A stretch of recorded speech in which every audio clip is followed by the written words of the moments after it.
Pessoal, tudo bem? Me chamo Wilson e sou um dos colaboradores aqui do canal do YouTube TV Bebebra e do Instagram Blog Brasil Brasileiro. Se inscreva no canal do YouTube, no Instagram, faça seus comentários, curta, ligue o sininho para você receber novos vídeos e escute esse vídeo até o final. Ele não é muito longo e é bem interessante. Em que Brasil você vive? Eu vivo no Brasil do café. Eu vivo no Brasil do petróleo. Eu vivo no Brasil do ouro. Eu vivo no Brasil grande pecuarista. Eu vivo num país que grande parte do seu território ainda é inexplorado. Eu vivo no Brasil de rios gigantes, cheios de peixes e de atividade de vida, de répteis, de variedades de plantas. Eu vivo no Brasil, sim, da Amazônia. Eu vivo no Brasil que tem tribos indígenas ainda que não tiveram acesso ao contato ao homem. Eu vivo no Brasil que ainda hoje, quando exploram terras inexploradas, encontram e nominam novos tipos de animais, novos tipos de insetos. E eu vivo neste celeiro, neste país, nesse território imenso e super abençoado. Inclusive, eu vivo no Brasil de pessoas muito inteligentes. Eu vivo no Brasil do brasileiro que se reinventa, daquele que está sempre trabalhando, daquele que busca, daquele que tenta construir. Porém, infelizmente, eu também vivo no Brasil que sempre foi saqueado, desde o momento da sua descoberta até hoje. Um Brasil que vive a cultura do saque. Um Brasil em que você e eu, legitimamente, elegemos um presidente como Jair Bolsonaro, que tem o DNA da mudança, que tem o DNA do que a maioria do povo quer, e que mesmo assim eleito, ele não consegue realizar o que ele planejou antes da sua eleição. Por que ele não consegue? Porque você também elegeu deputados que subiram com ele, mas esses deputados estão num local chefiados pelo Rodrigo Maia, que é um cara contrário a esse tipo de mudança, porque ele quer viver justamente na cultura do saque, ele não quer viver na primeira parte desse texto, na cultura do nosso Brasil gigante, imenso e frutífero, que nós temos tudo para ser o primeiro país. Não.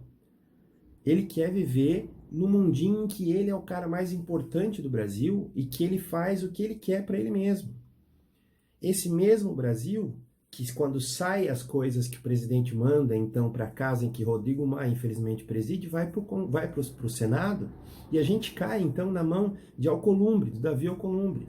Você lembra muito bem que ficamos felizes por não ter eleito Renan Calheiros, velho, macaco velho, safado, né?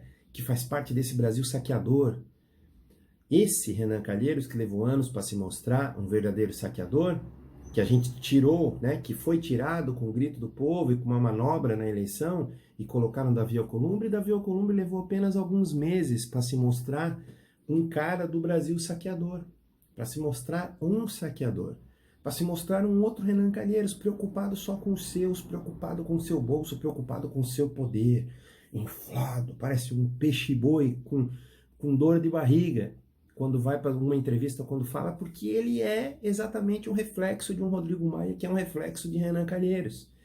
Vivemos num Brasil em que o novo chefe da PGR é obrigado a ser sabatinado por Renan Calheiros. Aquele vagabundo que você gritou, que você cutucou os teus senadores para não eleger como presidente, esse mesmo, esse estava lá sabatinando o chefe da PGR, o novo chefe.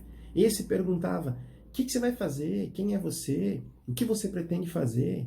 Esse perguntava: você vai deixar aquelas pessoas, esse tipo de gente, quando ele estava falando desse tipo de gente, ele estava falando, por exemplo, de Daltan, né? Aqueles que são os heróis que nós, daquele Brasil frutífero, daquele Brasil que enxerga todo esse potencial, temos como herói, assim como Moro.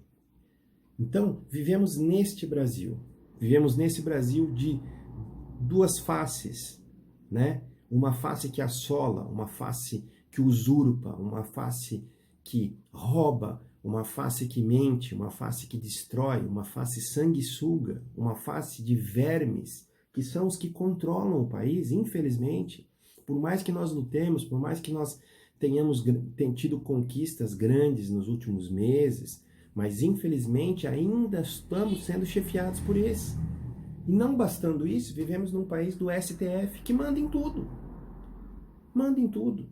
O Supremo Tribunal que são os magistrados, acima dos magistrados, que a grande maioria não conseguiu nem passar para juiz, que a grande maioria não conseguiu nem chegar, nem ter uma experiência real sobre lei, sobre julgar, mas que foram indicados e estão lá e acaba que daí eles mandam no Brasil.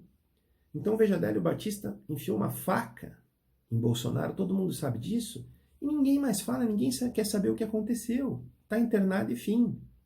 Agora, o Janot comenta numa entrevista que supostamente foi armado para matar Gilmar Mendes e se matar depois, porque esse cara atingiu com mentiras a filha dele, e aí ele é proibido de chegar perto dos caras. Eles vão colocar agora colete à prova de bala, manda a Polícia Federal na casa dele, invade as coisas. Então significa que nós vivemos num Brasil totalmente usurpado. Nós vivemos num Brasil manipulado por esses vermes sanguessugas, em que, na verdade, por mais que nós tenhamos e temos que ter esse otimismo total com o governo Bolsonaro, com o STF e com essa cambada de sem vergonha que vive no Brasil antigo, no Brasil do roubo, no Brasil saqueador, vai ser difícil conquistarmos efetivamente tudo aquilo que nós desejamos e tudo aquilo que foi planejado. Portanto, preste atenção. Qual a nossa ação agora para tentar mudar isso? Logo, teremos eleições municipais. Vereadores, prefeitos. Ah, mas nós estamos falando de Brasília. Todo grupo é uma pirâmide. Já ouviu falar em pirâmide financeira? Pirâmide dos vermes políticos. Elas precisa ser corroída na base. Se você eleger os mesmos vermes que você já conhece, os mesmos Renanzinhos vereadores, os mesmos Mainhas prefeitos, você não vai estar ajudando lá em cima. Você não vai fortalecer a ponta da pirâmide para que nós realmente possamos viver o Brasil com o potencial total dele. Então, pense nessa eleição minoritária. Reflita bem sobre isso e continue influenciando, falando, abrindo os olhos daqueles que ainda são tapados e que acreditam que o ladrão é o herói, e que acreditam que o sem vergonha é o bonzinho, e que acreditam que o usurpador, na verdade, é o imaculado. Eu já falei no início, mas se você viu o vídeo até agora e você gostou, siga os nossos canais do YouTube, TV BBBRA, o Instagram Blog Brasil Brasileiro, e vamos lutando pelo Brasil, tá certo? Um grande abraço.